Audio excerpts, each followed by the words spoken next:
The show. Let's bring in Bryce Eldridge. Let's welcome in Lee Jung-Hoo. Let's welcome in Wade Boggs. Let's bring in Will the Thrill. He's the ace of the staff. Let's welcome in Logan Webb. Logan, how are you today? I'm doing good. Good to be on here. Welcome to Extra Innings with Bill Laskey. Giants sweep the LA Dodgers. Sponsored by Lunardi's Markets of the Bay Area. Quite simply the best. Right here on your exclusive home of the San Francisco Giants. KNBR, the sports leader. Here it is. Ground ball to short. Charged by Basabe to second for one. Furman at first on a bounce. Glove cleanly over there by Barry-Cotto on a chest-high hop. Double play, and the game is over. Welcome into a Sunday edition of Extra Inning Post-Game Show with Bill Laskey as the Giants travel to Mesa to play the Chicago Cubs. It took them a while to get a hit, but once they did, they ended up getting 5 home runs against Chicago Cub pitching. And a couple pitchers really pitched well. Landon Root as well as Keaton Wynn. We'll get to both of them in a minute. But the home run ball, boy oh boy, they were smoking today. The Giants came in as a team hitting .315 for spring training. They had 103 runs. When you add up 9 more, that's 112 runs. Yes, it is spring, and I know that, and they're 13-2. But what's happening here is you're getting a trend. They're not giving up. And I think that's what Tony Vitello is talking about. These younger players are coming in a 5th, 6th inning, and they're opening eyes up for Buster Posey, and a bunch of different things are happening. Good defense, stealing bags. Love to see that. But the home run ball, when you start talking about Parks Harbor hitting one the opposite way to right field, at a time when Daniel Susac got the first hit for the Giants in the 5th inning, and they were down 2-0. The Giants tied it in the 5th. They come back in the 6th and score 4. And in those 4, they score 3 home runs. One by Grant McCray going the opposite way to left center field. Jesus Rodriguez, who's just having a great couple games. He went 2 for 3 yesterday, or 3 for 4 yesterday, 3 for 4 with 2 doubles yesterday. And today he goes 2 for 3 with a home run. He can hit. Jesus Rodriguez, one of the top MLB prospects for the San Francisco Giants. And then what happens? Buddy Kennedy. And Kennedy had a nice day yesterday. He went 2 for 2 yesterday with 2 RBIs, and he hits a bomb. And, boy, he hit a bomb. So you start looking at what else happened. Why don't we add Eric Haas in there, a backup catcher trying to get the backup job behind Patrick Bailey, and he hits his 2nd home run. Of course, he hit a grand slam earlier in spring, and you have 5 home runs. 2 of them were 2 RBI home runs. The other 3 were solo. But what happens here? It just starts clicking. Guys get up there being aggressive at the plate, trying to just make solid contact, and today in Mesa, the balls were flying out. 15,000 fans were at Sloan Park watching this game, and the Giants ended up winning it 9-5 in the 8th inning. More hits. Haas hits a home run. A base hit by Encarnacion. And you know, starting to look at Gerard Encarnacion, he's playing a lot more. Yesterday, of course, he went 3 for 3. Today, he goes 2 for 4. And you just wonder if he's going to make this club, or are they showing maybe a trade? You got to look at Luis Matos and Gerard Encarnacion. Yesterday, I talked about it on the Extra Inning post-game show. Today, both of them back in the lineup. Luis Matos came in hitting over 400. He was 9 for 22 with 2 doubles and 2 home runs. And today, when 0 for 2 got hit by a pitch in the 2nd inning. And like I said, Gerard Encarnacion yesterday, 3 for 3. And coming in today, going 2 for 4. And playing left field, playing a couple of nice plays. Coming in on a ball and down a left field line, making a nice catch. But the Giants come back and win this game. After Blaine Tidwell had a bad outing, he just couldn't get the ball down, and the Cubs mounted an attack on him. Tidwell went an inning and 2/3, giving up 5 hits, 4 earned runs, walked a couple, struck out 4. Just not throwing the ball well today. 53 pitches, 30 for strikes. Just couldn't get out of the 2nd inning. Jack Coate comes in and just gets a 1/3 of an inning. But the 2 pitchers I really, really want to talk about is Landon Root. Of course, he goes 3 innings. And really in the 1st inning, we've always talked about starters having a little issue about getting the ball down, making good pitches. A couple good close pitches in that 1st inning. Could have got out of the inning. He ended up giving up a double of Nico Horner, the second hitter, on a curveball that was up. He got Happ to fly out to shortstop. He walked Dansby Swanson on a real tough pitch, a 3-2. But the pitch that he's probably going to want back is Michael Conforto comes up, the Giants killer ever since he took the Giants uniform off. He had an 0-2 pitch on Conforto and put a ball down in the in, and he hit a ground ball up the middle. They had him to pull. And that was really the only mistake I think he made in that inning. And the next 7 hitters, 7 up, 7 down, and he was on fire. He threw a nice sinker. The curveball was nice and tight today. Threw a couple change-ups that were really off-speed enough to get him in front, and a couple cutters, which he's trying to use in his 4-pitch mix. But overall, I thought Landon really came back and threw the ball well. When you look at what he did, 54 pitches, 32 for strikes. Threw 28 pitches the first inning, and I thought that was pretty high for him. But then he comes back in second and the third inning with throwing 13 pitches in both those innings and 8 for strikes in both those innings. So he came back with 1 ground ball out, 4 fly ball outs. Pretty happy. 6 first pitch strikes out of 12 hitters he faced. But I'm going to call the next guy a sleeper. I think he's got an opportunity to break camp, and that's Keaton Wynn. And he threw fabulous today. 2 innings. Beautiful pitching. No hits, no walks, 2 punch-outs. And when you hear this number, you're going to shake your head. 17 pitches he threw, 14 of them for strikes. And he had a nice 3-pitch mix. The fastball, he's got it between 95 and 97. He's got the 2-seamer that's sinking, and he's throwing that high too, probably 96, 97 with a really nice movement. But we know when he's got the split finger going, that thing is nasty. It falls right off the counter, as they say, or right off the table. And he is healthy. And I'm calling him my sleeper. I really think Keaton Wynn's got a shot to get in this bullpen in middle innings, a setup role. He threw 2 innings today. And when you're looking at a guy throwing strikes like this, 17 pitches, 14 for strikes, that's impressive. And that's going to be my guy. Looking forward to seeing what he does as spring training continues. But a nice barrage of home runs today, 5 of them by the Giants, a triple by Basabe. Just some good hitting in the 5th, 6th, and 8th inning to open up the game for the Giants and then continue to win. If you take the game away from USA, where they got beat pretty well, they won 6 games in a row. Yes, I'm going to continue to say it. It's spring training, but you want to keep it rolling. Good baseball, good defense, aggressive running, and I believe the pitching today was pretty good. So the Giants now go 9 and they win the game 9-5. They're 13-2. They have the L.A. Angels tomorrow coming to Scottsdale. Robbie Ray gets an outing tomorrow. He'll be starting. And then the Giants travel to Goodyear on Tuesday and face the Cleveland Guardians. And this is interesting on what they're throwing here. Carson Seymour is going to get the start. Hayden Birdsong and Matt Gage are going to follow him up. That's going to be real interesting to see how many innings these three pitchers get. When you look what Hayden Birdsong did, of course, he struggled his first 2 outings, but lately he's been throwing on the backfields and really, really being an aggressive like we want to see Hayden Birdsong be. And that's another guy that could help the bullpen. A lot of names, a ton of names that have to filter through here in Scottsdale the next 2 weeks to see what the Giants are going to do in this bullpen. It's a big mix, and it's going to be waived here. There's going to be some players moving. They got to make some cuts.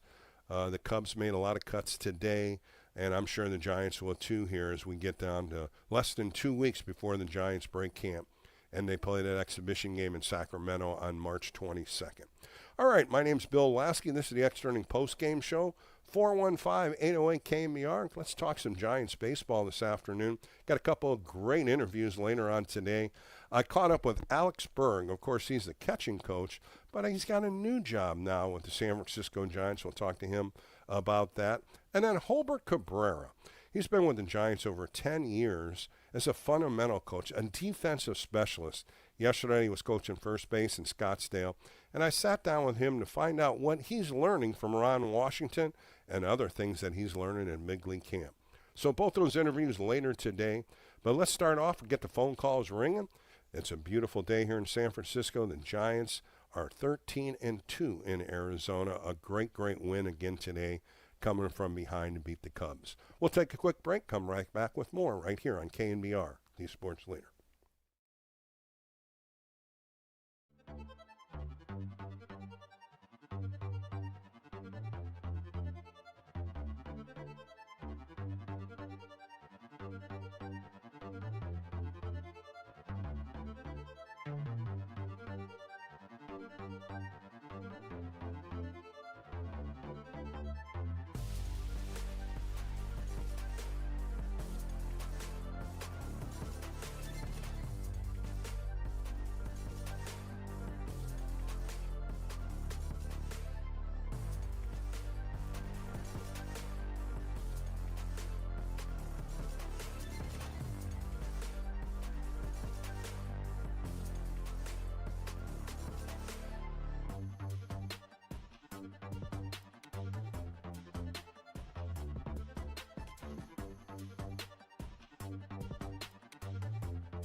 The game may be over, but we know you want to talk more ball. So KNBR Extra Innings with Bill Laskey continues. Sponsored by Lenardi's Markets of the Bay Area. Quite simply, the best. We are KNBR 104.5 and 6.8, the sports leader. 5-3 Cubs. Now the pitch, swinging. That ball is smashed. That is headed back to Scottsdale, way up onto the top of the hillside out there. Jesus Rodriguez with just a laser beam out to the fans who thought they would never see a ball today out there, sitting on their blankets and beach towels. 2 home runs in a row. Couple of big flies, and it's 5-4 Cubs. Back on Extra Innings with Bill Laskey. Jesus Rodriguez, I had a chance to talk to him last year when he got traded over here, and the guy can hit. He just comes out and says, I can hit anybody. And yesterday and today, how about yesterday? He goes 3 for 4 with 2 doubles. And today, the home run that John Miller just talked about is a 1-1 sweeper right across the plate. He hit it on the top of the yard out in left field. That was a bomb. This guy can hit. They just got to find out where he can play. They had him at second base, had him at third base. He's a natural catcher. But they're looking at every which way that they could possibly get Jesus Rodriguez on this roster. And he's opening eyes up when he can hit, and that's what's cool about it. He also had a stolen bag today. He ended up getting second base. A wild pitch got him over to third base. Aggressive running by Jesus Rodriguez. And a couple other names, you talk about Basabe. And Basabe had a nice double yesterday, had a 2-run double, and took the lead for the Giants in the game at Scottsdale yesterday. And then today he had a nice triple down the right field line. So Basabe's looking to possibly break in as a backup infielder. A lot of names are going to be looked at. A lot of names are going to be thrown off that whiteboard in the manager's office. A lot of names are going to wonder what's next for these guys. And that's the tough part. The tough part now is Tony Vitello, Buster Posey, sitting in that room calling guys in. Have to go to AAA, have to go to AA. It's the hardest part of a job because you're taking a dream away from a player that's working his tail off in spring training, trying to get that extra look. And there's going to be a lot of players as we get down here in the next couple of weeks. It's going to be tough. It's really going to be a tough call. A lot of good players, and we'll find out. We'll find out what's going to happen. That's why they want to keep playing. Competition is good. Competition is showing Buster Posey, Tony Vitello, and his staff, hey, look at me. Look at me. I'm the guy that hit the home run. Look at me. I made a nice catch. Young players need to keep doing that. 415-808 KNBR. Let's get on some phone lines. Let's go to San Lorenzo and talk to Mark. Mark, how are you today? Bill, I am fantastic, and I'm fired up now. Now that you're bringing up all these, man, you got so much going on in my mind right now, and it's just spring training. Imagine when we're in the middle of the season. Wonderful. I think the depth, Mark, I think it's the depth that we're looking at. Guys that are fighting, guys that are getting good hacks, guys that are young that still have an opportunity to see what's next and the dream of playing in the big leagues. Jesus Rodriguez, he can flat out hit. I've talked to him, like I just said, talked to him last year in an interview, and he was fired up to be a Giant. Of course, he was with the Yankees, and he wasn't going anywhere. So this was good for him, and it's a good start for him, a couple good games, and we'll see where it goes from now. Well, when you bring up the subject of age, a lot of young guys on the roster in spring training hoping for that big dream to be in the big leagues. But realistically, and you know this better than all of us, Bill, you could languish in the minors for a while because you have to hone your craft until they think you're ready for the big leagues. So right. Encarnacion, when you talk about him, he's a good player, but when I watch him in the outfield, he doesn't impress me as an outfielder, but they put him out there. Like you said, they might be showcasing him to trade him, which would be great because the Giants could use a reliever. If they could pick a couple gems and get a starting pitcher, perfect. We need a left-handed reliever. Mr. Miller was hurt last year, and that hurt him badly because they didn't have that left-hander in the bullpen. Randy Rodriguez is down for the year. Mark, he still has not pitched off a mound yet. Eric Miller hasn't. Now, Carson Wisenhunt yesterday was beautiful. And you also have Matt Gage down there, a couple other arms. But I think you're absolutely right. Eric Miller is the guy that needs to come out of this and throw a few innings before the spring training ends. And hopefully he does stay healthy. Last year he was out most of the half of the season, and he's a big spark plug from a left-handing setup man. He's nasty, and Absolutely. we both talked about him for years, Mark, and he just has to stay healthy. But, Bill, you talked about two budding stars. Keaton Wynn has been hurt. I think he had Tommy John or something. For the last couple of years, we haven't seen Keaton Wynn. And today you saw him. John Miller and Glenn Kuiper were talking about him after the game. They were totally impressed, just like you were saying before we got on the line. And then you got Roop, Mr. Roop, right? Is that the starter that got hurt last year? That's a young. Yeah. Those are two young men. And that's what the Giants have to invest in is youth. Matos, Mr. Matos in the outfield, 5 years. They've been waiting for him patiently to make it to the big leagues.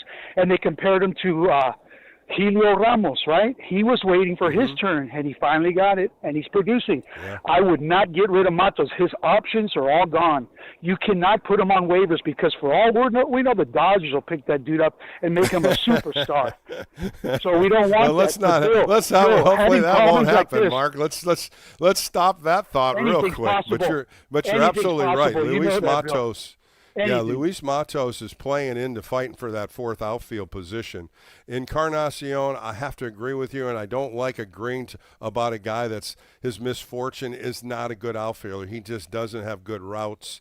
Made a couple nice plays today, but then again, he's not a solid big league outfielder. He can hit. We know that. Absolutely. And a lot of times he puts the ball just in play, and he gets a nice base hit today. 2 for 4 yesterday, 3 for 3.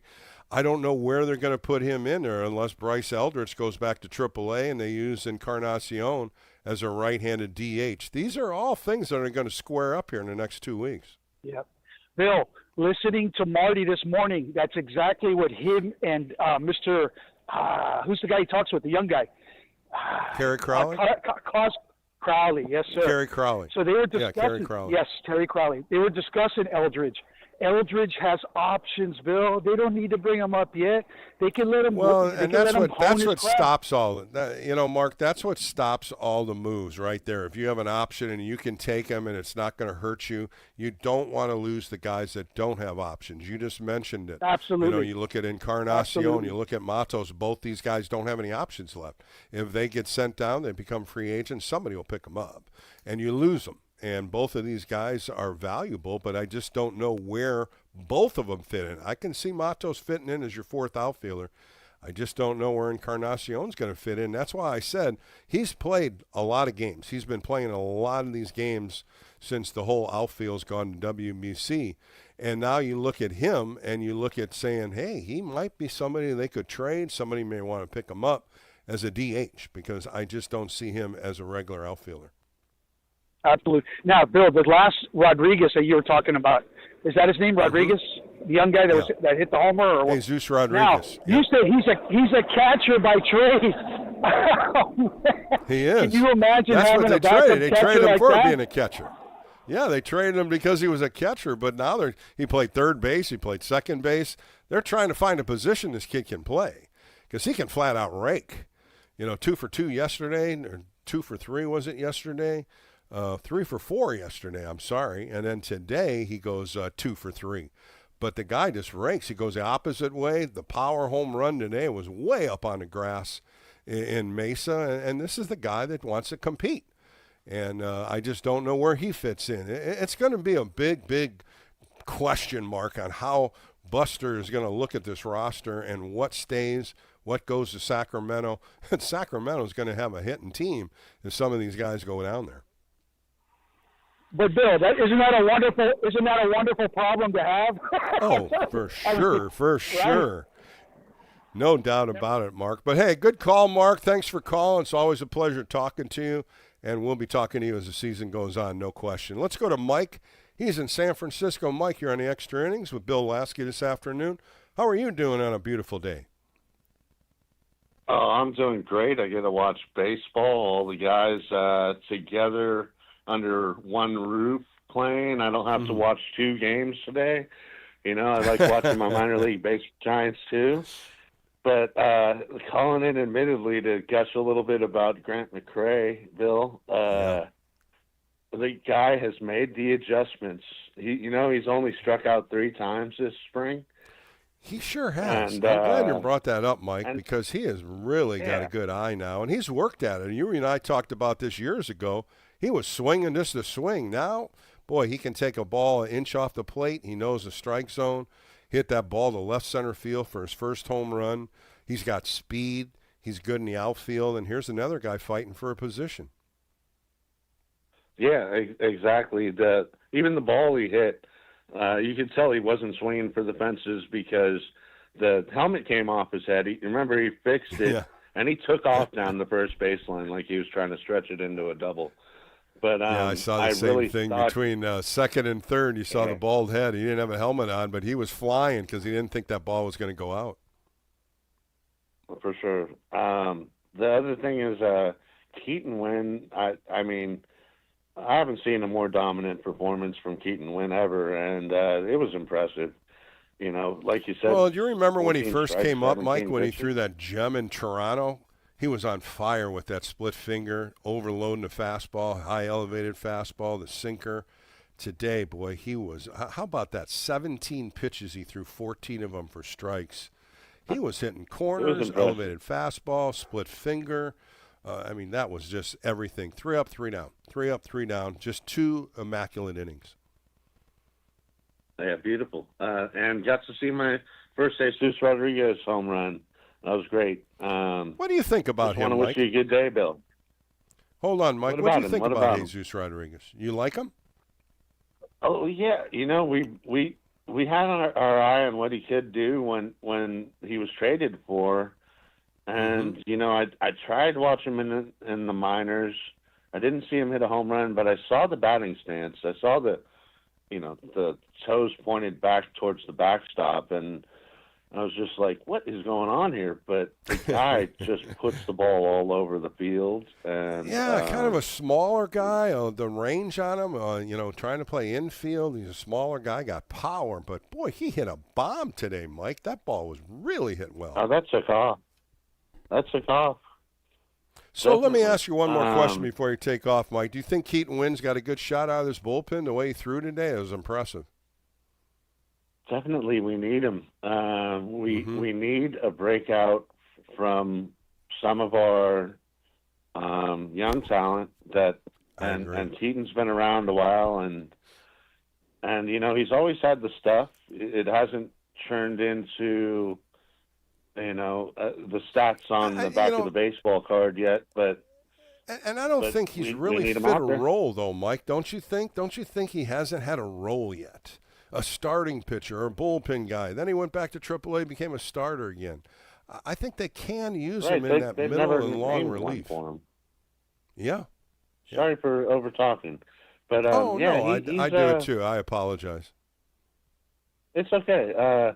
He's never really had a role that they've given him in particular. I've never heard him be brought up and saying, okay, we're going to use this guy in a high leverage situation or whatever it may be.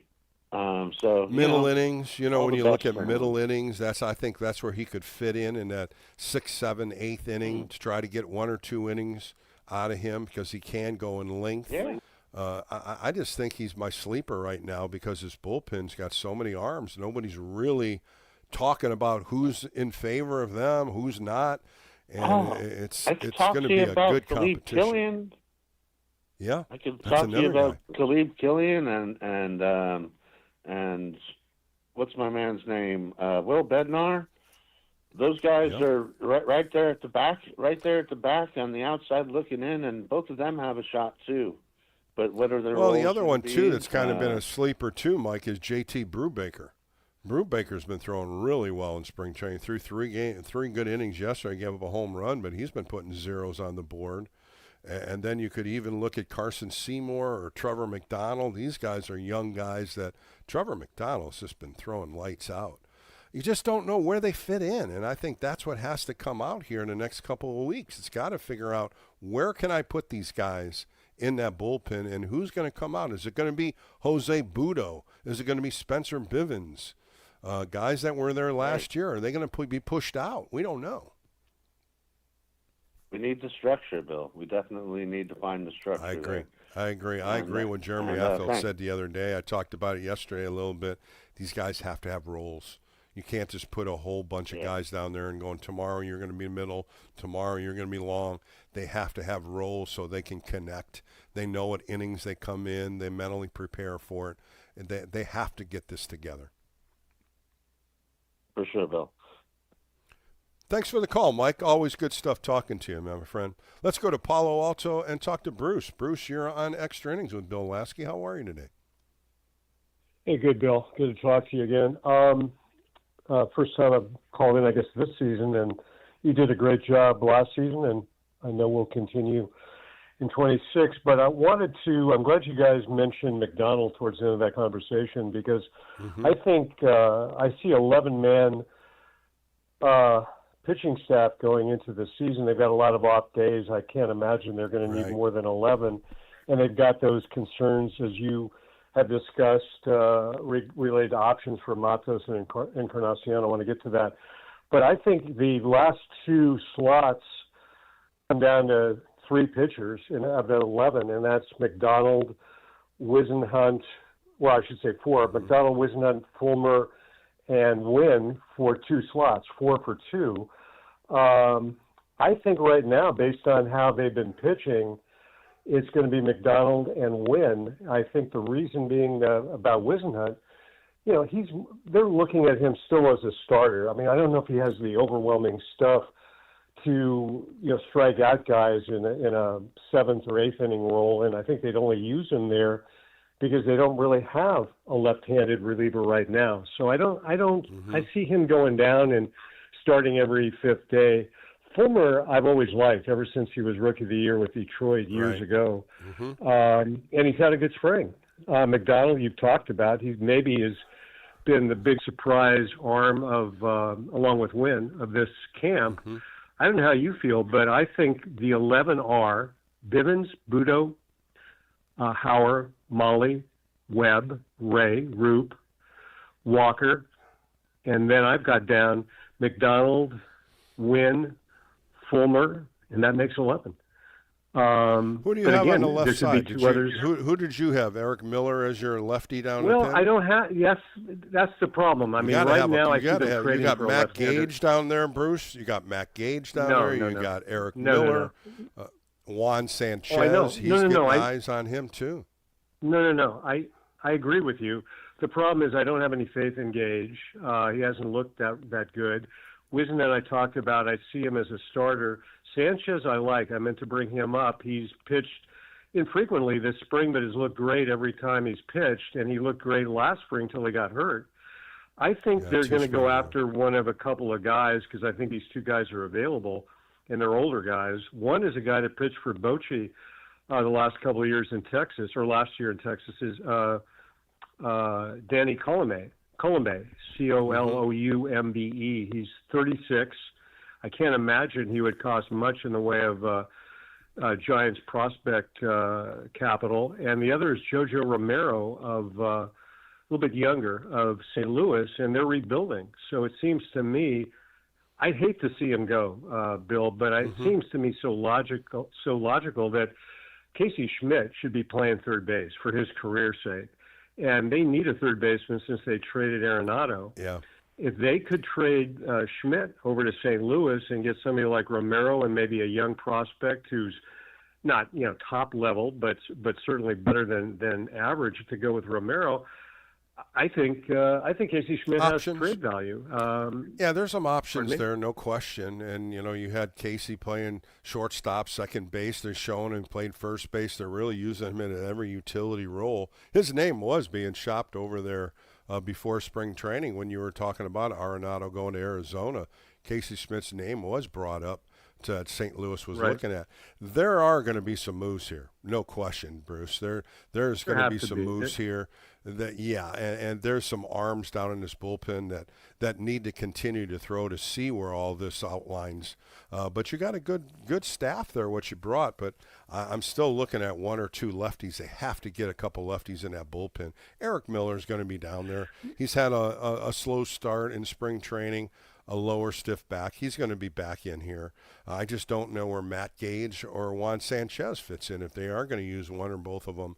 Sanchez has opened my eyes. 2 years ago is when he was throwing bullets, and, of course, he had Tommy John. He was out last year. Yep. But he's throwing good. And, when you talk about Tony Vitello, he said it in an NBC Bay Area article with Alex Pavlich. He's got eyes on him. And he says, I like the kid. Absolutely. He's got a good demeanor, throws hard. So that's what's great about when you start piecing this puzzle together of bullpen, and you threw a good number of guys out here. And we'll still find out, though, Bruce. Good stuff right there today on a Sunday. And all we can do is the next couple of weeks, these guys are going to eliminate themselves or make themselves better, and that's what's great about spring training. Bruce, have a good rest of the day. Thanks for calling. Let's go out to Fairfield and talk to O'Day. O'Day, you're on with Bill Laskey. How are you? Hey, Bill. Great to be hearing you. I've been a big fan of yours for many, many years. I'm really glad to hear you on the air again. Oh, thanks, O'Day. I appreciate your time today. Yeah, and it's Odie. It's Odie. Oh, I'm sorry. Yeah, no. Thanks for correcting me. No, it's okay. It's okay. The reason I'm calling is my take is that, over the years, I have not been a big supporter of the WBC. Like, I really hated seeing our top players out there playing with the potential for injury or whatever. But this year, I really feel different about it for a couple of reasons. And probably the biggest reason is that the reason we're getting to see these Barracudas and the Pasabis and the Buddies and all these spectacular young Giants players, like today's game in particular, man, they're killing it out there, man. I love it, man. I love seeing these new young players. You're so right, too. And that's what's happening here. They're giving opportunities for these guys, and that word opportunity comes up on every show because it is spring training. You put that uniform on, you see your name in that lineup, and you're going to fight as much as you can. And you name some great names, and you're absolutely right. Would we have ever heard of Barracuda? Would we have ever heard of Rodriguez? How about even, like you said, Basabi? These guys are all kind of AAA guys. Yeah. If there was no WBC, we know we'd get the regular rigmarole. We'd get, our regular players for 3 or 4 innings, and then you would see some of these cats, and some of these guys wouldn't even be getting at-bats. They'd get at-bats maybe once every 2 or 3 days, or even every 4 days. And they might be playing in the B games. They're playing in the B games, the minor league games at Papago that only the coaches and staff are watching, and you're playing against each other in inter squads, or you're playing against other minor leaguers. But this is what's cool about it. Today, of course, they had the Cubs stream on NBC Bay Area, which I thought was really cool. And then we got to listen to John Miller and Glenn Kuiper call the game. Fabulous game today, especially how they came back. They came back yesterday, too. And, you say it's spring training, but still you're seeing these guys compete. And you're seeing these guys go up there and getting smiles on their face after they get a nice hit or a home run. It does bring your team together. Did I lose you? Encarnacion and Matos, and rightfully so, right? Because they're out of options and everything. But man, what about McRae or Barracuda? What if one of those guys winds up with the number 4 outfielder position? I mean, I don't think you could say they don't deserve it. Especially if you compare Barracuda to Encarnacion. I just love seeing these young players, and I just love seeing them do well. I don't think the Giants AAA, AA player system has been this strong in quite a while, man. It's gotten a lot stronger. Encouraged. It has, and it's taken a couple years. But when you go back all the way to Brian Sabian, when it was really strong, and of course he traded some of those guys to win 3 World Series. But when Farhan came in, it was like a revolving door. he was trying anybody and everything, and it just didn't work. Oh, and when man. Buster took it over, one of his first things he did was, I got to rebuild this minor leagues. And he made some great trades last year. What he got for Rogers from the Mets, 3 outstanding players. He gets Duvall over the Yankees. He gets Rodriguez. I mean, he Rodriguez has built from the up. Yankees. Oh my gosh, yeah man. Yeah. No, so it's been good. It's been good, and now we get to see it. And I love you saying that about the WBC. We are seeing this because all 3 of the outfielders that are going to be playing every game, most likely for the Giants, are gone, and all these young players, even Will Brennan, a guy that came over from the Guardians, is opening eyes up. So I like your thoughts of it, and I think that's what the Giants are looking at now. Until the WBC, these guys come back, all these guys are getting those chances, and I love that. I really do, and I think you do too. Thanks for taking my call, Bill, and let's have a great season. Go Giants. I'd love to talk to you more, man. Call me back on weekends. Good stuff right there, O'Day. I appreciate it. All right, we're going to take a quick break. Got a few calls on hold, 415-808-KNBR. My name's Bill Laskey. This is the Extra Inning Postgame Show. Let's talk more Giants baseball on a beautiful day here in San Francisco, right here on KNBR, the sports leader.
You're listening to the former Giants righty. It's KNBR Extra Innings with Bill Laskey. Sponsored by Lenardi's Markets of the Bay Area. Quite simply, the best. Heard on your Apple HomePod by saying play KNBR.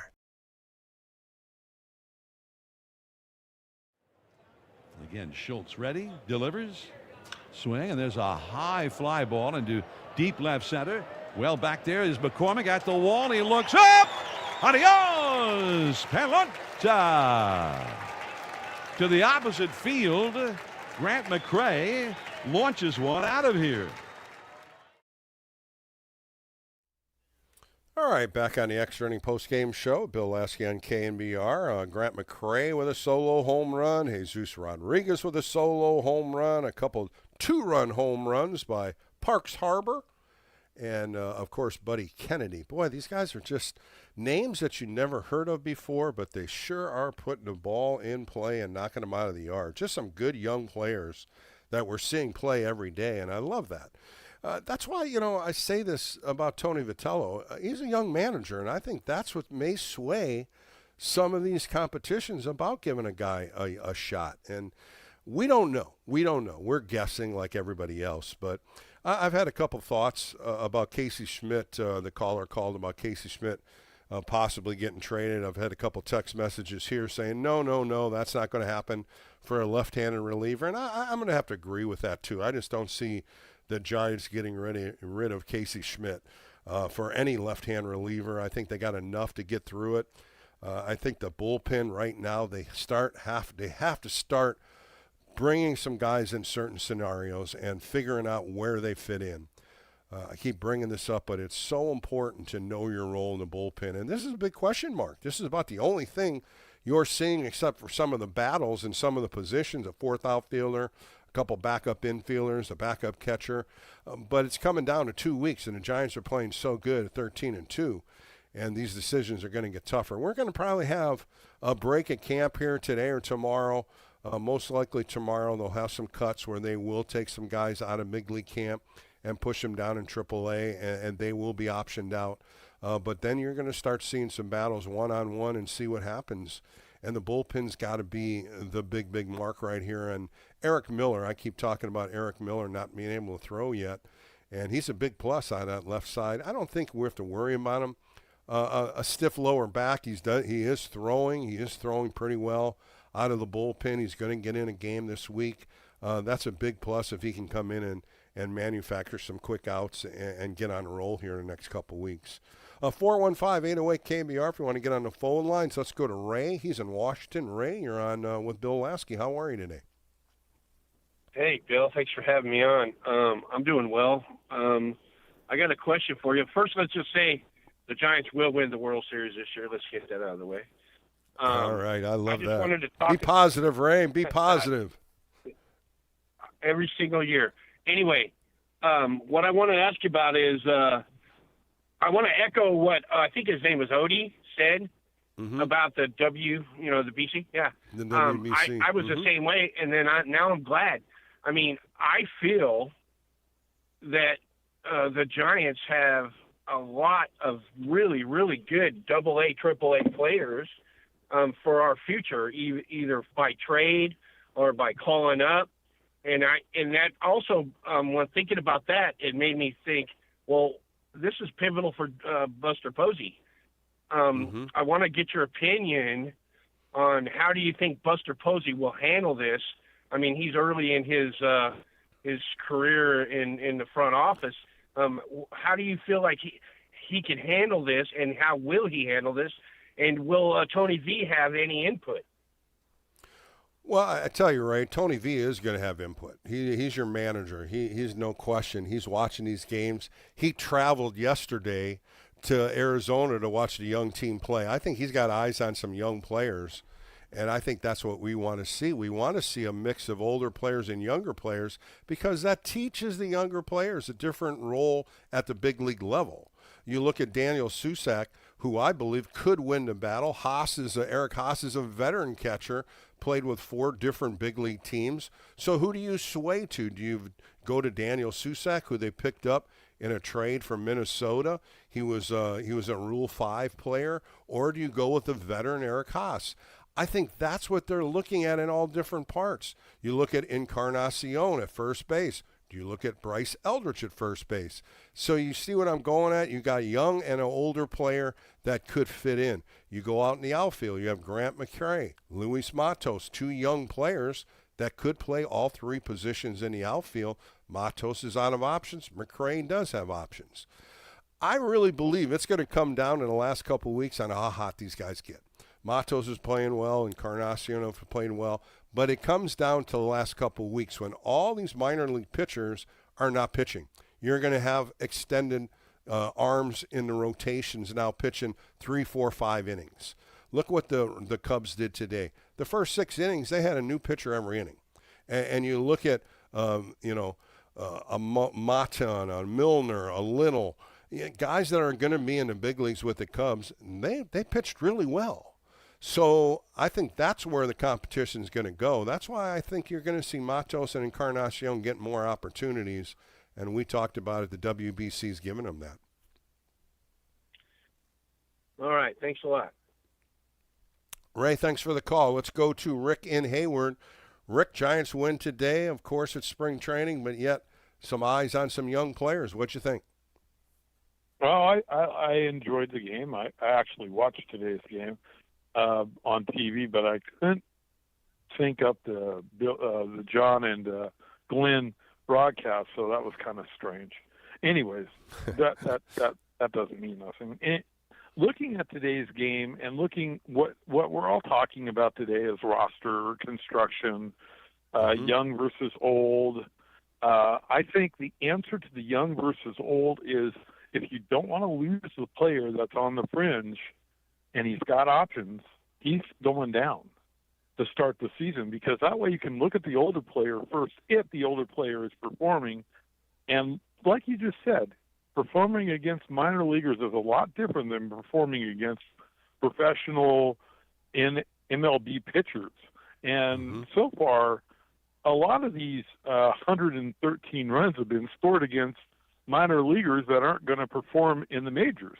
So even though the Giants actually lead the MLB, the spring training, the Phoenix side in runs scored and are averaging 7.47 runs a game, most of that damage is being done against minor league pitching.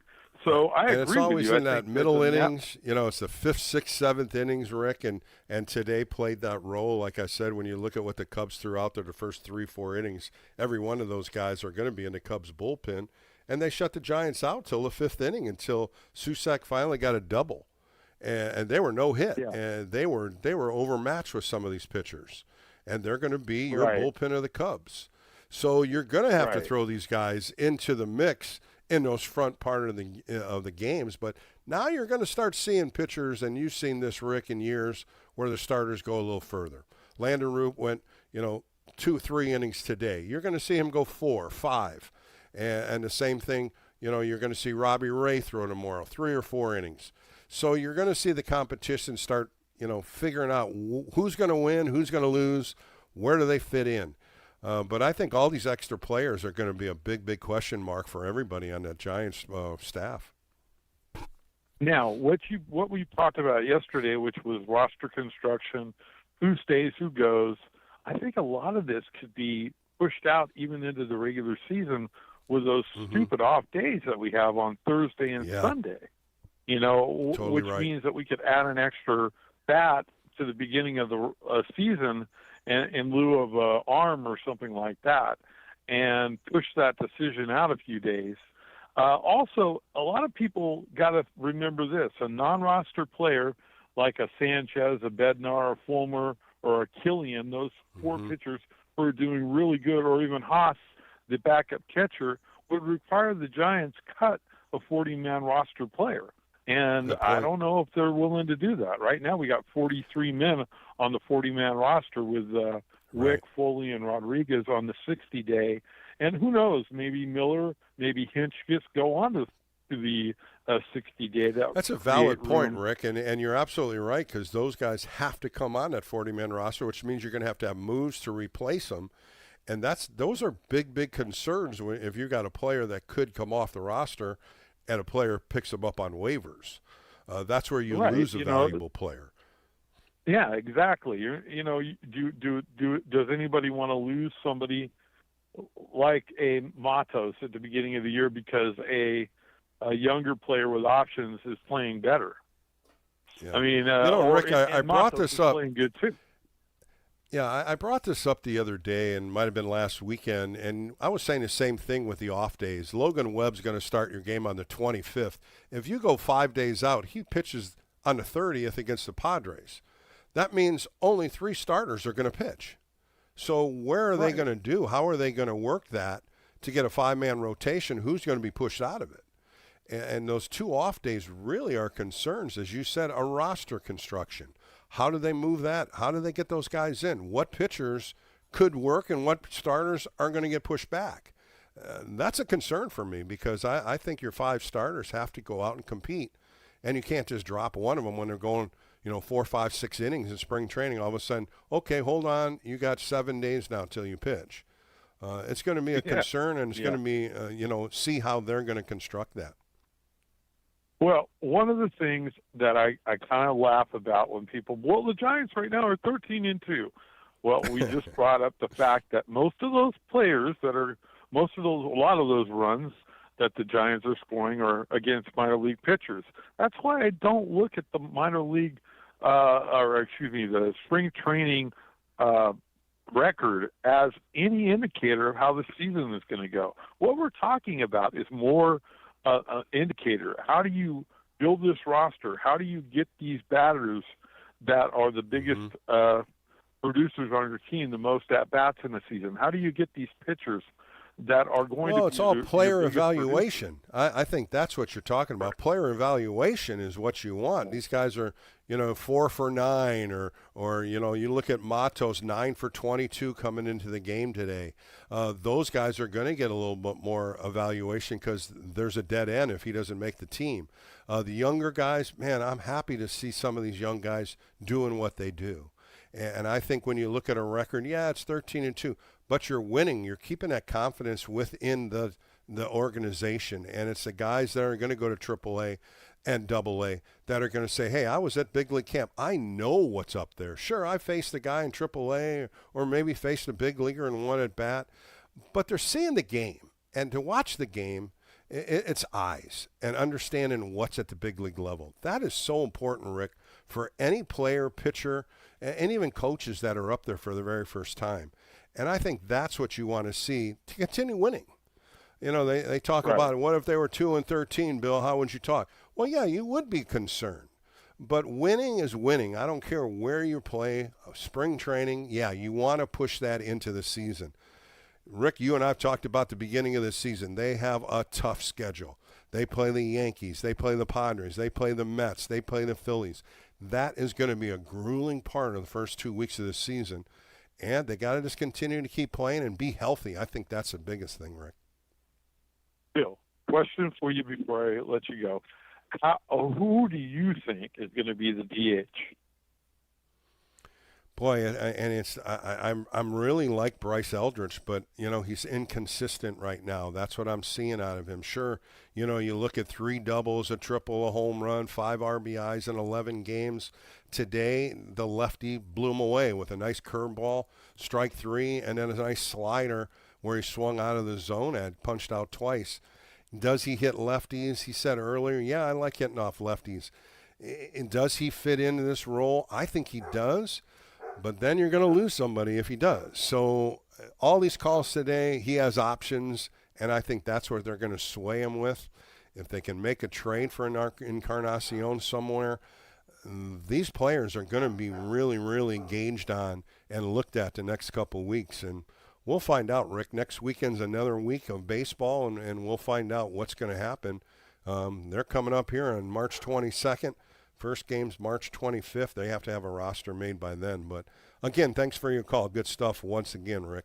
Let's go to Steve in Albany. Steve, you're on with Bill Laskey on a Sunday. How are you?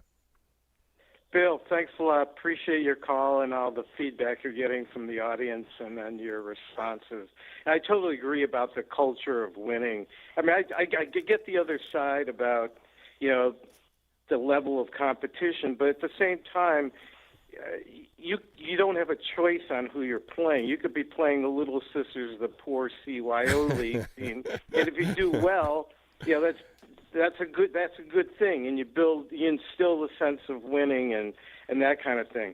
The main reason I called is to ask you if you caught what I thought was a brilliant and hilarious interview with Milner in between innings in the Cubs dugout on the stream. I was watching it, but I was listening to John Miller and Glenn Kuiper call it because I love listening to our announcers. I did not listen to it, so tell me what you heard. If you can somehow get that telecast back and rewind it, it's worth it. So what it was? So there is. I can't remember the name of the woman who was interviewing, but she should get an Emmy for what she did. Apparently, they were interviewing. She interviewed him before they went on, and he takes notes.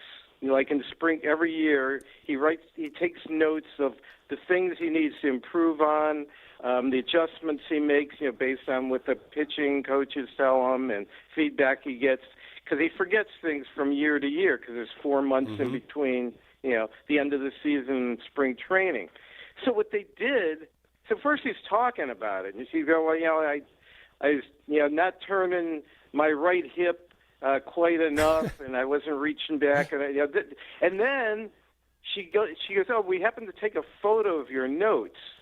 And so they show the notes, and his actual handwritten notes, but then he's got like little graphic stick figures that he included. He said, well, sometimes I can't really interpret my notes, the things I wrote, so having the visuals really helps me remember what I was doing. And one he had, the back of his jersey, he's got 41 Milner on it, so that when he's rotating back, he could see his number. Or a drawing of his nose, so he could say, okay, my nose is blocking out the batter. Oh, that's funny. Because that's some funny stuff. So it was hysterical, and they kept showing the notes over and over again during the interview. So you really had a chance to absorb it. Yeah, I saw it on the screen. I saw it on the screen, and I had muted it, and I saw what you're talking about, and I couldn't tell what they were talking about because, like I said, I was listening to our announcers talk. But it was funny with some of the things I read and saw on the notes. Yeah, and the adjustments and stuff. Really great stuff. Anyway, that's what's fun about that's also, Steve, what's fun about spring training. You do get personalities out of some of these guys, and getting in the dugout, doing interviews. NBC Bay Area does a great job. They had Kuiper and Miller doing it the other day. They had Ron Washington on. They had Patrick Bailey on, Landon Roop. And they do get funny. They make some good one-liners out of it. Tony Vitello, of course, is very, very good in his interviews, and he comes to rip on himself a little bit too. And I think that's the personality that everybody wants to see. It brings us closer to the players. It gives us insights that we wouldn't have otherwise. So yeah, totally agree. Yeah, and that's kind of what I do on my interview, Steve. When I interview some of these young guys, a lot of them will, when I start talking about, they'll give me one-word answers, and I'm like, uh-oh, this is going to be tough. And then you start going into a little bit more of their background, their families, their brothers, their sisters, and all of a sudden they open up. It's not just all baseball. It's about where they grew up at, how they got here, who are some of the coaches that helped you. And that's when you just bring it up. And I've been doing it for years, and I've had so many fans tell me, Bill, your interviews you bring it out of them. And that's what I try to do, Steve. And I'm telling you, Steve, it's not as easy as people think. A lot of these guys, they do need to understand how to do an interview. I should have mentioned that. I listened to one you did a couple days ago, and I was thinking while you were doing it, okay, it's the guy's a little shy, I can't remember who was it. Roop or I can't remember who it was. But he was coming off a little shy, and then you went, well, your journey started at blah blah blah, and you did this, and then you encountered this, and all of a sudden the guy's opening up, and there goes, the interview is just a fast forward now, and you do an incredible job of that. It's tough, Steve, because I don't know most of these guys. Some of those guys are in AAA and AA. All I know is their background, or I do my homework on them. I don't know who I'm talking to most of the time when I go to the minor leagues. Big league's totally different because I'm at the park meeting them and talking to them. But when you go into the minor leagues, like I talk about Rodriguez last year, the first time I talked to Jesus Rodriguez, I didn't know who he was, but I got out of him. I got things out of him. What about this guy? What about what you did here in the Yankees? And that's what's great about seeing him do what he does today and yesterday. He told me flat out, I can hit, Bill. I don't have to worry about anything. I can hit. He's been hitting the hell out of the ball the last 2 days, Steve. That's so good, man. Keep up the great work, Bill. Love you, man. Well, Steve, thanks for the call, and I'd love to talk to you more as the season progresses, but I appreciate your time today. Hey, let's go out to Berkeley, and I know Andrea's going to have some information about the guy we're talking about, Jesus Rodriguez. Tell me a little bit about him, Andre. Yes, well, happy Sunday fun day, even if it's just spring training. Yeah, I tell you, my weekends have been good, Andrea. I've been on 3 weekends, 6 shows, and we have 7 wins in those 6 shows, so I'm pretty happy about, doing shows when they win. It's tough when they lose. No, you're a good luck charm, and that was really great. That was another great win. 13-2, and Jesus Rodriguez, he's born April 23rd, 2002, very determined Taurus, and the Giants hit 5 home runs. I mean, wow. We'll good take game that today. any Good day of the game, week. and you got to watch it off the Cubs stream. I loved what NBC Bay Area did. I thank them for doing that. And, of course, you probably did what I did. Listen to John Miller and Glenn Kuiper did a great job.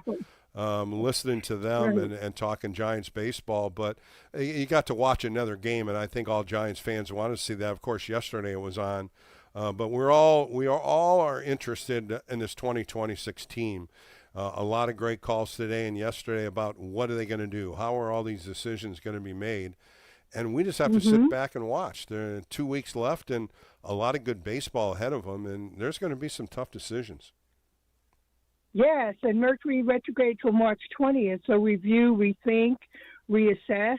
So a lot of that going on. And it was interesting. I was listening to the Giants pregame show, talking baseball with Marty Lurie, and he actually mentioned being in Aquarius. He interviewed Adrian Hauser, who was born February 2nd, 1993. And Marty said, hey, I'm born February 1st. We're both Aquarius. Like, all right, Marty, how cool. That was nice. See, he knows you, Andre. He knows you very well. Well, listen, Andre, you have a great rest of the Sunday. You have a good rest of the Sunday. I got a couple interviews coming up here, and we'll talk more baseball as spring training continues, but I always appreciate your time.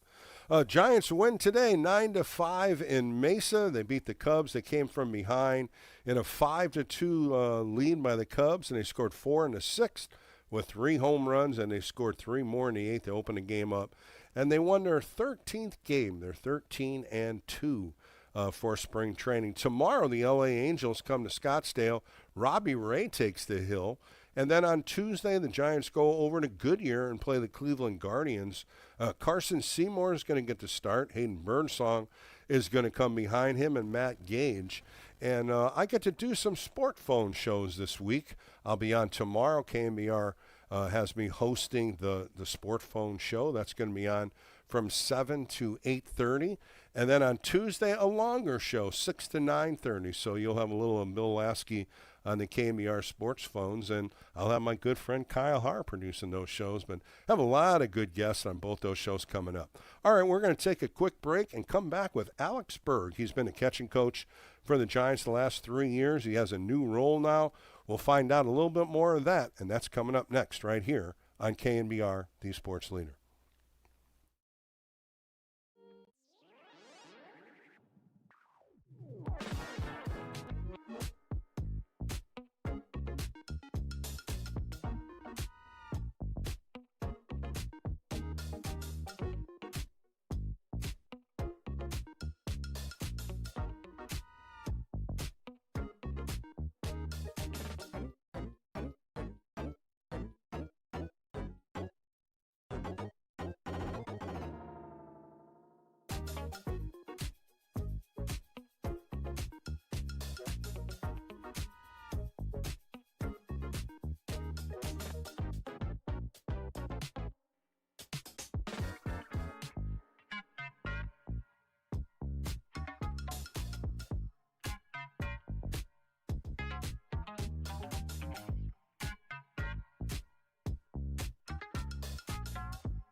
This is KNBR Extra Innings with former Giants right-hander Bill Laskey. Sponsored by Lenardi's Markets of the Bay Area. Quite simply, the best. Hear him on your Apple HomePod by saying play KNBR. Play KNBR.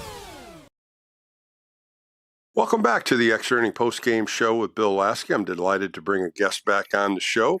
Catching coach for the San Francisco Giants, and now he's got a new label. He's the field coordinator. Let's welcome in Alex Berg. Alex, how are you today? I'm doing really well. And yourself? I'm doing great. Thanks for joining me. And boy, we got to jump right into this new wave that you're doing, the field coordinator. And I was looking at the numbers of spring training, 62 players there, 19 non-rosters, 32 pitchers, 6 catchers, 13 infielders, 11 outfielders. Your job is full every day. Yes, sir. Trying to make sure we get everybody in the right spots and make sure that all the practice and all the work goes off without a hitch is kind of the biggest goal is what we're doing here. Alex, have you done this before? Did you jump into this job? Did you have any experience of being a field coordinator? No, I did a little bit of scheduling during COVID with Texas. So just kind of like when we were doing the early workouts before camp kind of started, I was doing a little bit of scheduling there, but from like a full scale like this, no, never. Well, games are starting. Of course, competition is growing. How do you make games? Do you schedule the players to play? How do you work those games out? And then what do you do with the other players? I just kind of help out with lineup distribution. Obviously, Tony has full say on who goes where, and Tingler's been a big help with him, kind of helping getting guys in there and making sure everybody's getting some playing time and we're getting guys in the right spots. But for the most part, just kind of like adding a little input here and there of, maybe what catchers need to catch, or, we got a pretty big position battle back there for the backup spot. So making sure that we're showing both of these guys and seeing them in kind of the roles that they might be in, along with getting them some starts and making sure we see them as much as possible. Alex Berg joining me on the Extra Inning post-game show. Of course, you're one of the returning coaches from last year. You've been here since 2024 as a catching coach. You've been with the bullpen since 2022.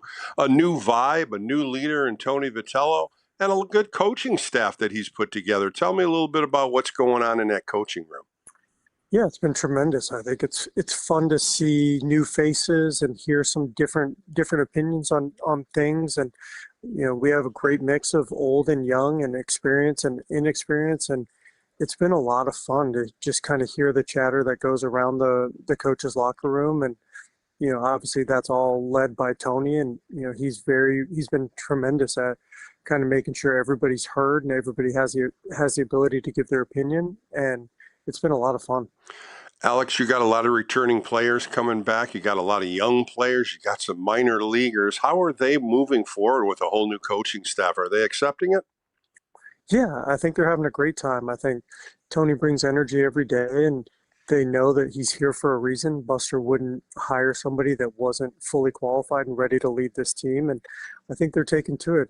He's done a tremendous job with the players, and you see the buy-in. You see them doing everything he's asking and doing it with a smile on their face, and you see a lot of guys playing really well right now, so it's pretty exciting for us. Well, Alex, I want to go back into this fielding coordinator. Do you work with a pitching coach as well as a hitting coach on different groups and different things that they need to do? Mm-hmm. So I actually work with everybody. So strength conditioning, training staff, hitting coaches, pitching coaches, kind of get to touch everybody and make sure that everybody has a say in what goes on throughout the day. And ultimately my goal is to, make sure everybody gets the time that they need to do the things that they need. And that's kind of been the biggest challenge, but also the most fun, is kind of putting the puzzle piece together and making sure everybody has what they need to make sure that our players are getting what they need. Well, as I said in the beginning, 62 players. You have a full coaching staff with some extra coaches coming in, special coaches. How do you influence those guys into this? Just kind of putting them in positions to succeed. So just making sure they know where to go. And our pitching coaches and hitting coaches do a tremendous job of making sure, those guys are feeling like they're involved in what's going on. And with some of the special coaches, getting them in there and being able to just kind of like, how can we get these guys in front of our players as much as possible so that they can, share some of that wisdom that they've gained over their careers. And it's been a lot of fun so far.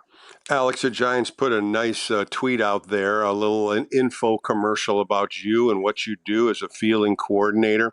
And a lot of it also is food intake, making sure these guys have protein before they get on the field, and also a lot of stretching. Is that normal? Yeah.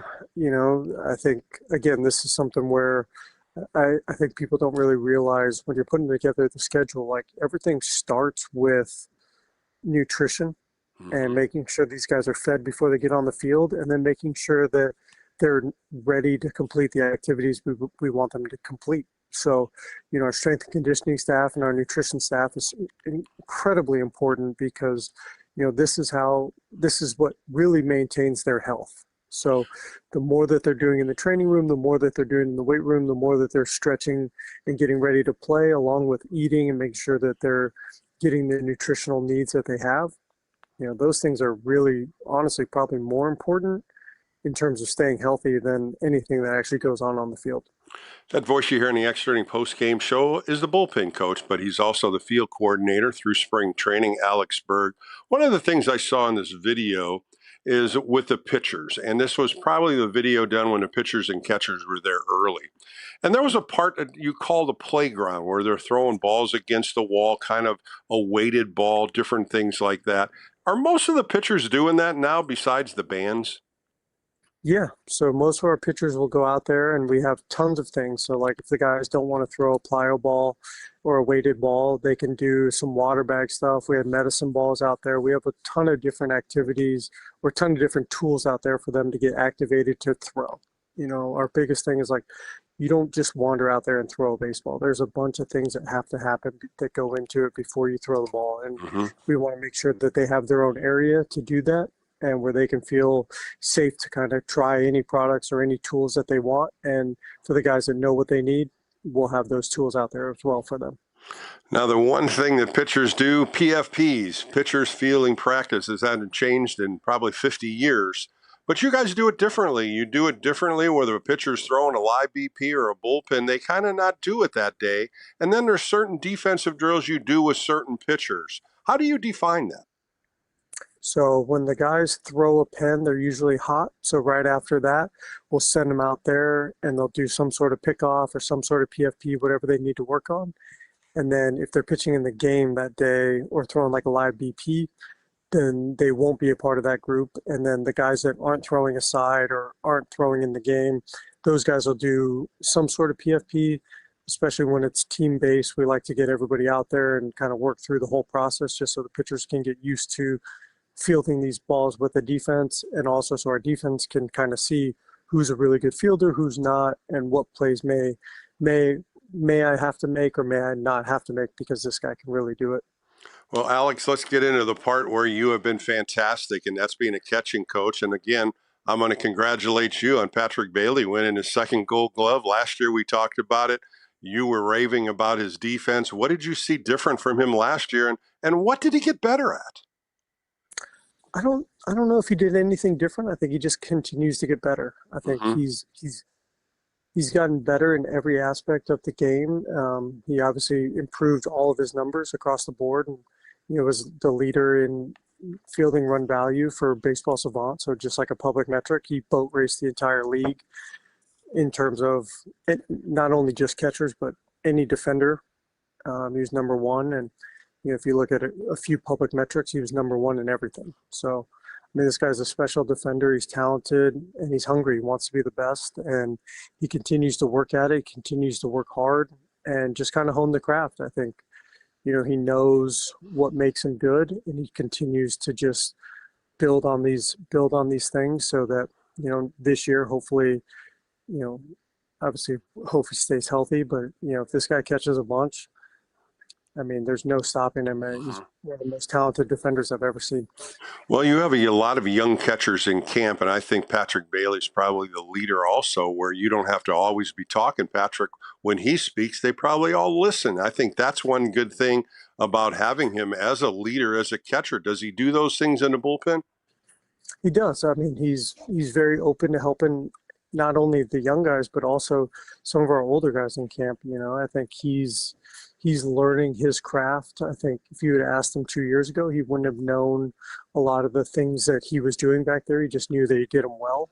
And he's starting to understand a lot of the things and why he's so good.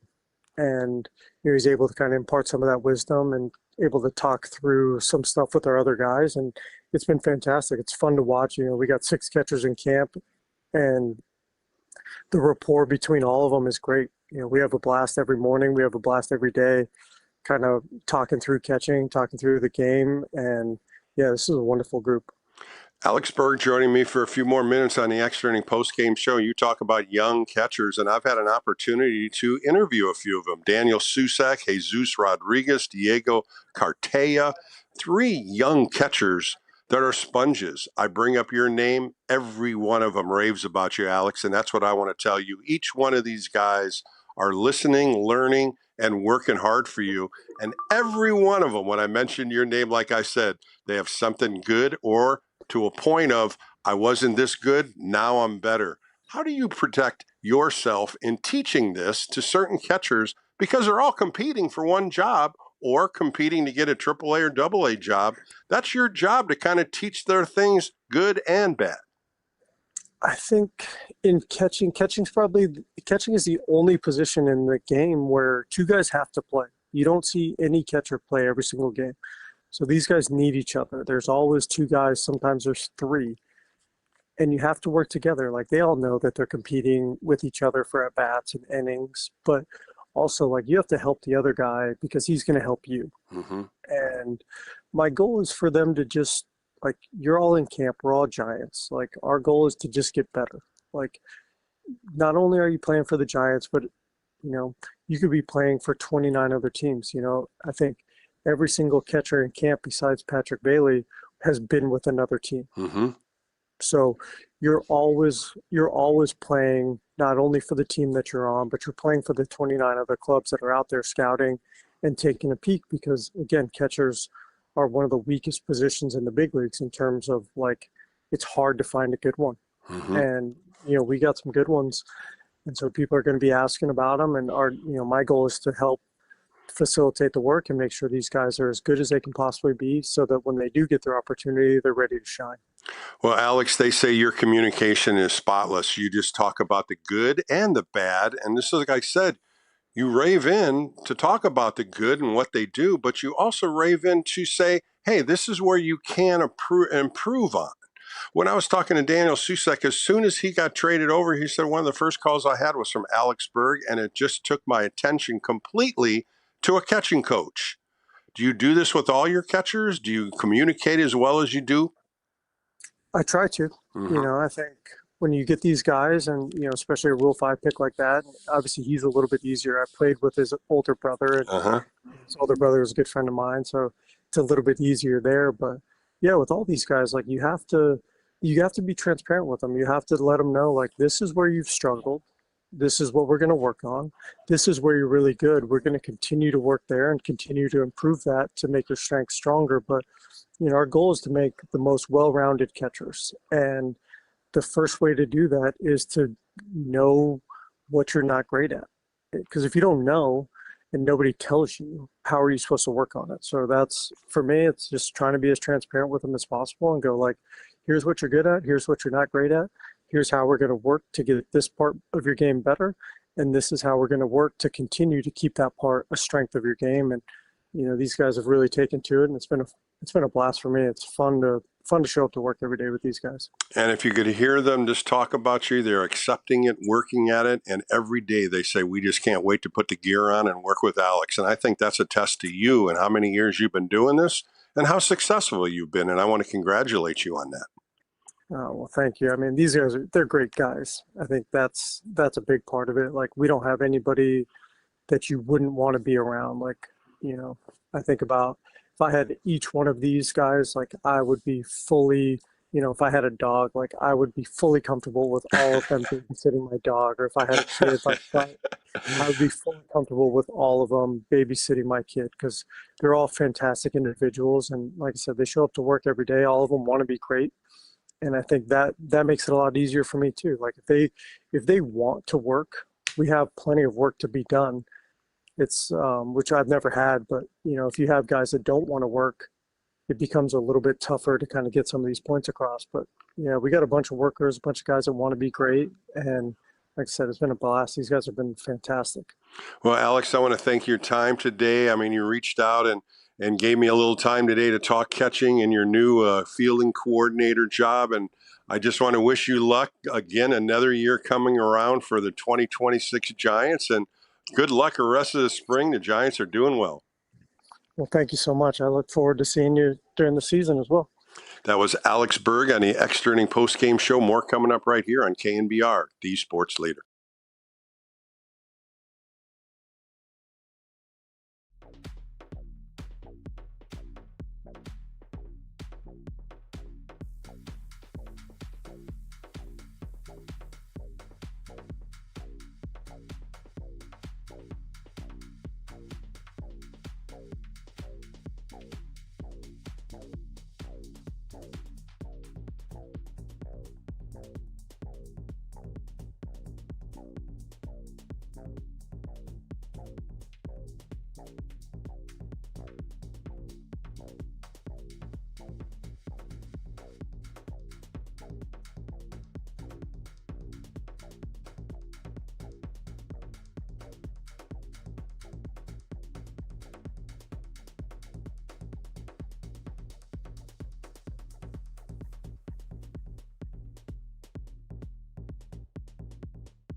KNBR Extra Innings with Bill Laskey keeps the postgame rolling live right here. Sponsored by Lenardi's Markets of the Bay Area. Quite simply, the best. On KNBR 104.5 FM and 680 AM. The sports leader.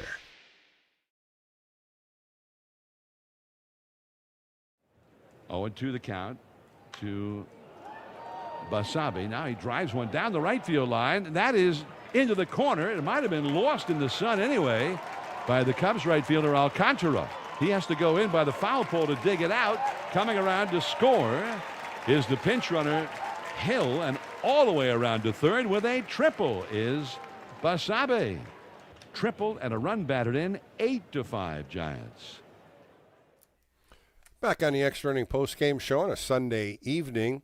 That interview with Alex Berg, I know most fans remember him. Alex started as a catcher, bullpen catcher. And I don't know if you remember this. Camilo Duvall was warming up in the bullpen, and all the lights went out in the entire ballpark.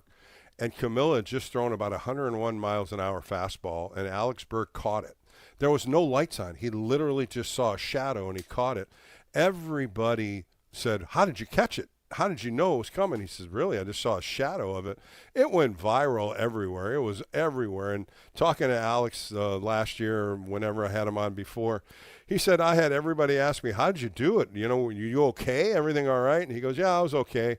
I was okay." Sean Jelly, who was in the bullpen, said, "We don't know how he caught it because all the lights went out as soon as Duvall threw the pitch, and he ended up catching it." But a good interview with Alex, knowing a lot of things that happen in spring training, and you start talking about dissecting a schedule every day. My goodness. And you can't miss anybody. There's 63, 64 players.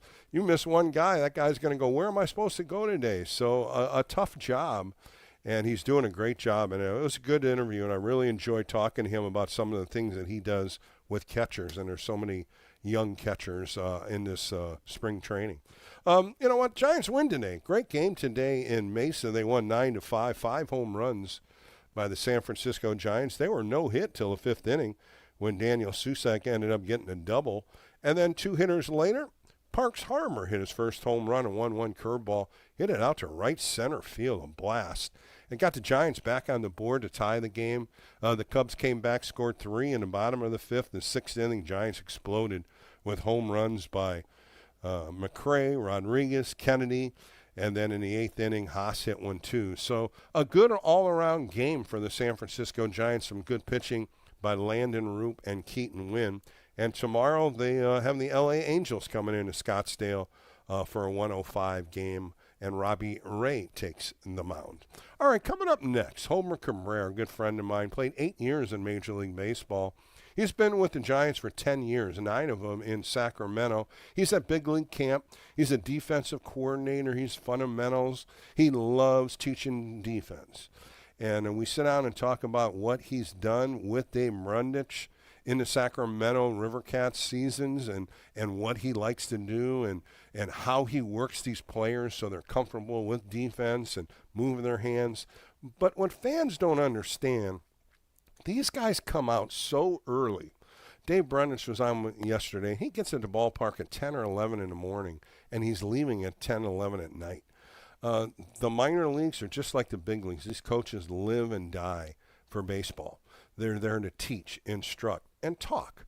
And Hbert Cabrera is that type of guy. A Latin player, like I said, very successful. Of course, his brother was Orlando Cabrera, the Gold Glove shortstop. But it's fun to talk to these guys to find out what makes them tick, what makes them come back every year. And the answer is the love of baseball. And we hear it all the time right here on KNBR. Coming up next, I sit down with Hbert Cabrera on the Extra Inning Postgame Show, and we'll have that coming up next right here on KNBR, the sports leader.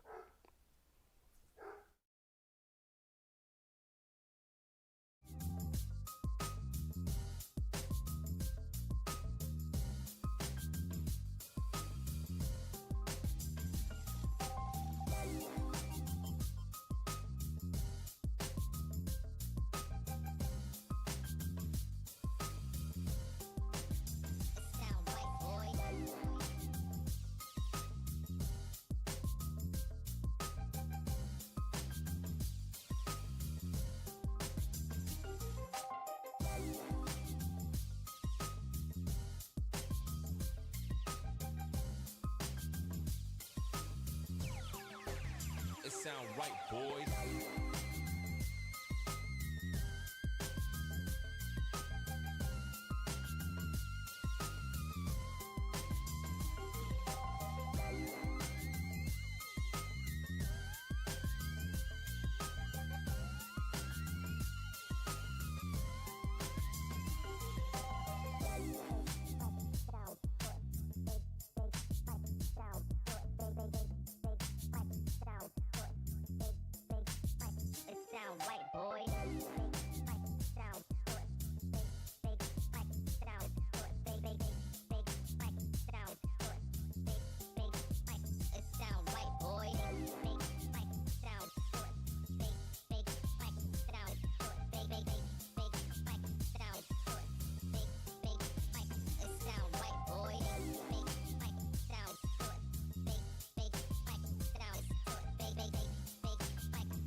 Sound right, boy.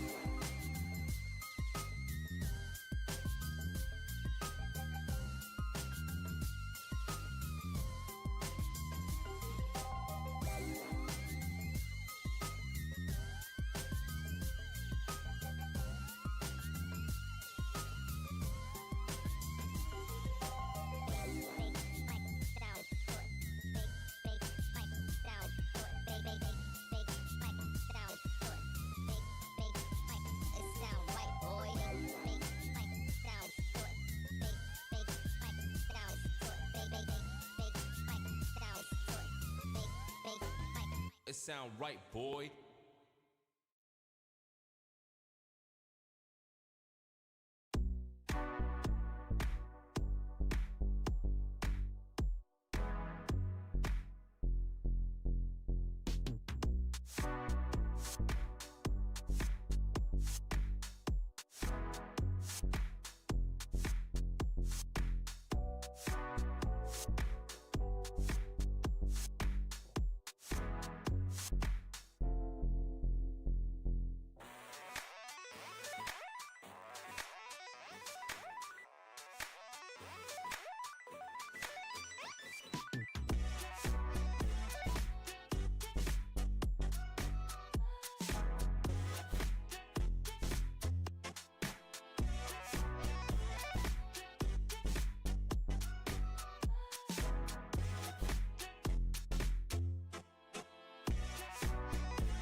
Bill is back. Fired up, bringing it, all excited. This is KNBR Extra Innings with Bill Laskey. Sponsored by Lenardi's Markets of the Bay Area. Quite simply, the best. Listen on your Google Home smart speaker by saying play KNBR. Welcome back to the Extra Inning Post-Game Show with Bill Laskey. I'm honored to bring a guest on, a good friend of mine. He works for the Sacramento River Cats, going 9 years with the River Cats and starting his 10th year with the San Francisco Giants. Let's bring in Hbert Cabrera. Hbert, how are you today? Hi, Bill. I'm doing good. Thank you for the opportunity. Well, the biggest thing is spring training is there. You're in Scottsdale, working with a lot of new players as well as some players from the past. How's it been going? Everything is going well. We have a group, a great group of guys. Just getting his vision, what he brings. We have new faces in the coaching staff, like Ron Washington, learning from Ron as well. Just getting everybody to pull in the same direction. Well, Hbert, you've been a fundamental coach. This is going to be your 7th year starting that with Sacramento, and it really works with you benefiting on defense. And you just talked about Ron Washington adding to the staff. What a premier coach he's been. What have you learned from him so far? Well, we Wash is more about perfecting techniques and cutting angles. That's the new thing that we are implying with this group of guys, both our big league starters and on the backup guys and the guys that we're gonna have in Sacramento and in Double A in Richmond. Well, one of the biggest things, Hbert, you bring is an 8-year playing career. You played with Cleveland, the Dodgers, Seattle, Cincinnati. I really think that's a plus when you're teaching young players. What do you think about that? Well, I was fortunate enough to come out with a great thing like the late 90s, early 2000 Cleveland Indians team, and I was able to learn from guys that are legends in the game, like Robbie Alomar. I learned to play second base actually at the big league level with Robbie. I back up Omar Vizquel at shortstop, Travis Fryman at third base. Gene Tomey was our first baseman. Then we added David Segui for a couple seasons while Jimmy was the DH. Players like Kenny Lofton. We also have Manny Ramirez, and we have David Justice. When I first came into the league, and I was able to play 140 games a year, backing everybody up. I was the super utility guy of the team, and that's how I started my career in big leagues. Like I said, I was fortunate enough that I was able to learn from really good players and enhance my game defensively on all these areas. So this makes the teaching now for every position that I'm trying to teach guys to learn or new changes that we might throw at them during the season. It makes it a lot easier because I have the experience. That voice you hear in the Extra Inning Post-Game Show, my good friend Hbert Cabrera. Of course, he's the fundamental coach, again, coming back to the Sacramento River Cats under Dave Brundage. Dave Brundage going into his 10th year as a manager of the Sacramento River Cats. He said a lot of good things about you on an earlier broadcast, an earlier interview. And it's the relationship of your coaching staff. This is the only coaching staff the Giants are bringing back where there has no changes. And when you look at what Dave Brundage is as a manager, Alan Keano is a pitching coach, PJ Peltier is the hitting coach, and you're coming back as a fundamental coach. What does that say to you guys coming back as a group, once again leading a very young team in the River Cats, and like we talked earlier, some new faces? Well, it shows stability, stability and trust from the hires up in the organization. They believe in the work that we've been doing. This will be my 9th year with the Sacramento River Cats with Brondi. This is my 11th year with the San Francisco Giants. It's just that, you know, we put on the work. Brondi is really good with the players. I'm managing the ups and downs of being at that level with, you know, all the stuff that we had to go through with the players going up and down. And he allows me to do the work in the field with not just on defense but also base running. I'm the bench coach, but also the third base coach. I'm just working with all the guys, all the young guys like Eldridge last year. You know, pretty much have to learn at AAA how to play first base, really, where he spent the most times last year. But also the guys in AA that started the year with him, like Lizzo Nava, and Pelfrey, who managed the team over there. They did a good job with the kid, but still, you know, it's a work in process. It's a work in progress with the young guys that we are being able to develop to get to the big leagues. But it speaks a lot of the continuity and the trust that our guys have put on us, and we just try to reciprocate and try to do a good work. Well, the biggest thing, Hbert, is trust. It's friendship. It's how you talk to these guys, how you bring your expertise in making them better. One of the players that you worked out really hard was Elliot Ramos. Elliot is more like a son to you. You guys talk all the time. He's been very close to you all through the minor leagues. What have you seen in him, and what have you seen him getting better at each year? Well, definitely is getting more mature. He's maturing at the big league level. Also, it helps a lot now. You know, when he come up, we didn't have as many as established Latino big league players for the San Francisco Giants, but we have brought up Adames, Devers. Yeah. Now we got Luis Arraez. So that all that is gonna help with his development, because he's still developing. He's still developing, even though he already made an all-star game, an all-star team, all-star game. He's still developing. He's young enough, but he's also, for me, that's one of the things that you don't want your younger guys to have a ceiling. He doesn't have a ceiling right now. He's still growing. He's still learning the game, but hopefully he will continue to put good numbers for us. Hbert Cabrera joining me on the Extra Inning post-game show. You do more than just be a coach. You do a lot of mindset. You talk about the mental part of the game. You're kind of like a psychologist. You're doing the ups and downs. You're trying to keep the mood at a balanced state. How do you do that, Hbert? Because there's guys that come in every day. There's some moody guys. There's some happy guys. There's guys that have energy. But you got to balance it all out. How do you do that as a coach?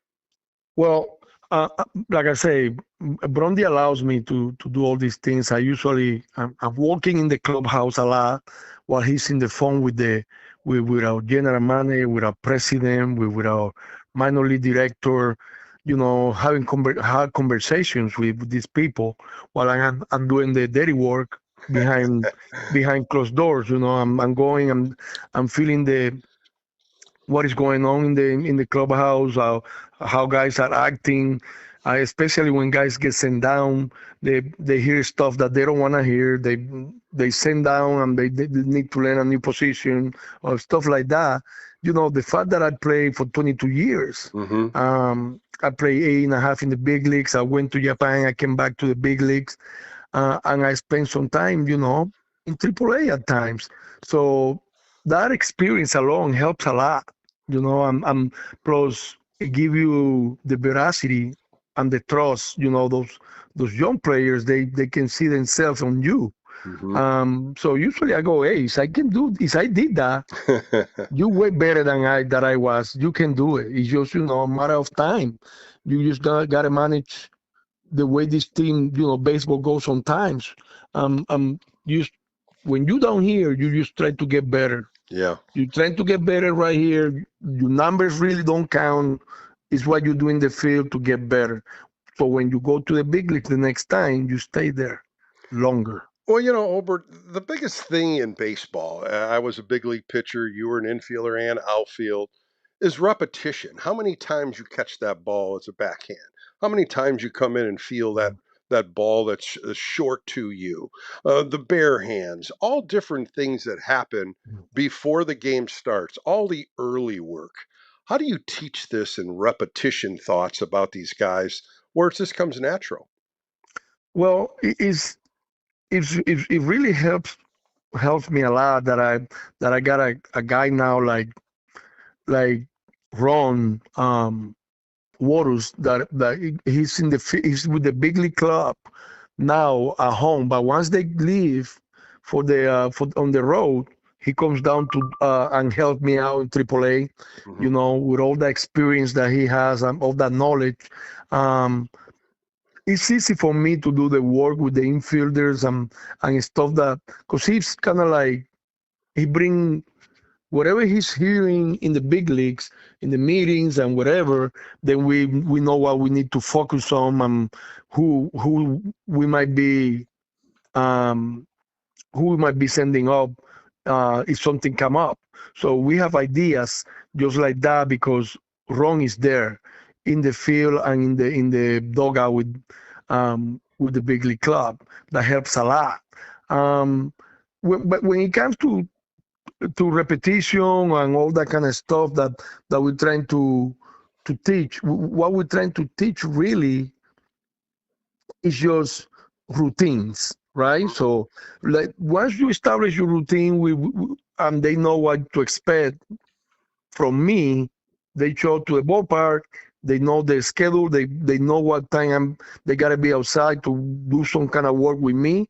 Then their ability will take care of the rest during the game, right? So that's pretty much what we're trying to accomplish here, and so far, I feel like we had done that. That was the idea when I was first sent to AAA because our players didn't seem to be as ready or prepared before I got there, and like I say, I'm just doing my part. I'm just passing the knowledge that I was given to me by some people. A lot of people put a lot of time and a lot of and threw a lot of stuff at me, and now I'm just trying to pass a little bit to all players. Hbert, as we finish up here, we got to talk about your family. Your dad, Hbert Jr. or Sr., signed Edgar Renteria as a scout. He was a scout in Colombia, where you guys grew up. Cartagena, Colombia is where you were born. And then your brother, Orlando, was a two-time Gold Glove winner, a 2004 World Series champion. Baseball in your family is blood. Tell me a little bit about your dad and your younger brother. Well, definitely, that was always involved in baseball. But then in the Colombian professional league in the winter, we were able to bring some really good players back then, and things have affiliations with some of the organizations here in the States. But then Mari Martinez was the manager for one of the teams, or for the Cartagena team, and my dad became a really good friends with Mari. Mari at the time was the infield coordinator for the Seattle Mariners. Mm-hmm. So this is just fast forward. That used to come to Tempe for spring training. I was about 14. Orlando was 12, but we were playing Little League back in Colombia. So one of the funniest story, and one of the most, like, baseball is such a complex sport, but it's also a big family. Mm-hmm. And the history and stories around baseball, they always seem to get together or connected somehow. Mm-hmm. My dad asked this young shortstop for the Seattle Mariners supposed to be. He was a really good, great prospect. He was in the verge to go to the big leagues. Named Omar Vizquel for a glove for his 14-year-old son that was going to start playing shortstop. Fast forward, I made my debut with the Indians, and I am spending my next 4 years under Omar Vizquel. And our locker rooms, our lockers are right next to each other for the next 4 years. So I would say my 2.5 years in the big leagues, my dad's coming to town, so I know once Omar see him, he gonna recognize him. So I'm gonna have to come clean. So we having drinks one night, and I told Omar, hey, I wanna thank you for sending that glove to me. And he goes, what are you talking about? I said, do you remember this and this? So I told him the story, and we both started crying. It was an unbelievable moment. I'll never forget that. Oh, that's a great story. Hbert, Yeah. thank you so much for your time. Great memories. And like I said, your family is rich in baseball. I'll definitely get to Sacramento and see you again this year. But again, thank you so much for your time. And again, continued luck in spring training. You got a lot of work ahead of you. Well, thank you again, Bill. You know what? For what I seen, I feel like both the Giants and the Sacramento River Cats, we're gonna have really really good seasons this year. We have a bunch of younger guys, yes, but at the same time, we're gonna have the way everything is looking right now. I think we're gonna have a solid bullpen, a solid pitching staff in AAA. That helps a lot. Hopefully everybody stay healthy this year, and we can both make a run for the playoff. Yeah, I really agree. I think health is the big word in every part of the Giants organization. But Hbert, again, thank you so much. That was Hbert Cabrera on the Extra Inning Postgame Show. More coming up right here on KNBR, the Sports Leader.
The game may be over, but we know you want to talk more ball. So KNBR Extra Innings with Bill Laskey continues. Sponsored by Lenardi's Markets of the Bay Area. Quite simply, the best. We are KNBR 104.5 and 6.8, the sports leader.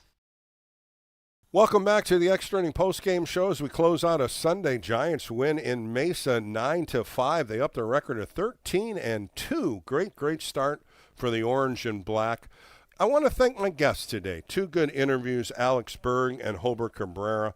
If you missed either one of those, you can check it on the All KNBR podcast. Some great stuff there from past shows also that you can catch with some of the interviews. I want to thank my buddy, producer Kyle Hard, does a great job. He and I will be working the next couple days as I'll be taking over Sports Phone KNBR tomorrow from 7 to 8:30. I have Chris Alvarez from Channel 7, Dave Tobner from SF Gate. They will both be on talking more Giants baseball. On Tuesday, we've got a great show, 6 to 9:30.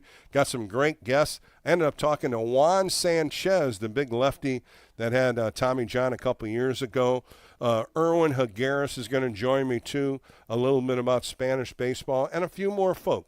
So join me tomorrow as well as Tuesday. And, of course, next weekend I'll be right back here on KNBR following the Arizona Diamondback game on the 14th and the Milwaukee Brewers on the 15th. For Bill Laskey and the Extra Inning postgame show, have a great rest of the Sunday, and we'll be right back here tomorrow to join me on Sports Phone KNBR.